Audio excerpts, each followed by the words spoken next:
Hallo, mein Name ist Eva Koppensteiner, ich bin Ayurveda-Köchin und in meinen Videos stelle ich dir Gewürze, Kräuter, Tipps und Tricks aus der Ayurveda-Küche vor.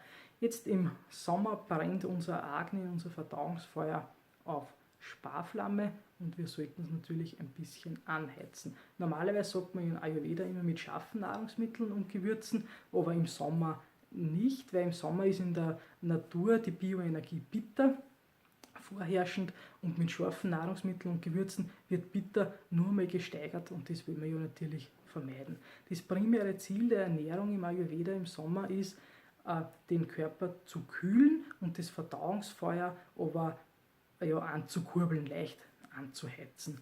Und da empfiehlt sich ganz super Alassi, das ayurvedische Joghurtgetränk.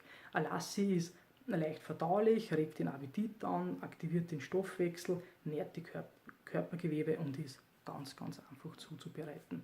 Grundrezept: 1 Teil Vollfettjoghurt und 3 bis 4 Teile stilles Wasser, einfach nach Geschmack, wie du es halt gern hast.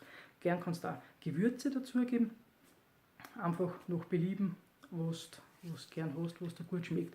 Und wenn du jetzt sagst, Gewürze passt mir eigentlich nicht so, ich hätte es lieber mit Obst, dann bitte nur mit Mango kombinieren. Mango ist laut Ayurveda das einzige Obst, die einzige Frucht, die man gut mit Milchprodukten kombinieren kann. Also einfach auf das dann zurückgreifen. Und wenn die Verdauung schon ein bisschen geschwächt ist, dann würde ich da überhaupt empfehlen, nur Gewürzlassis zu trinken, weil das Obst einfach sonst wieder ein bisschen belastet. So, zum Zubereiten ist er wirklich ganz einfach. Also ich habe da jetzt so ungefähr 80 Gramm Joghurt, dann haben wir Gewürze gemörst, Kardamom, Kreuzkümmel, Koriander und Fenchelsamen. Und jetzt habe ich da die dreifache Menge Wasser, also ungefähr 4 Liter. Einfach dazu leeren.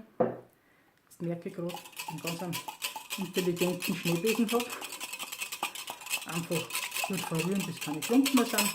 Oder kannst du gern mit dem Schneebesen, nicht mit dem Schneebesen, mit dem Stabmixer machen.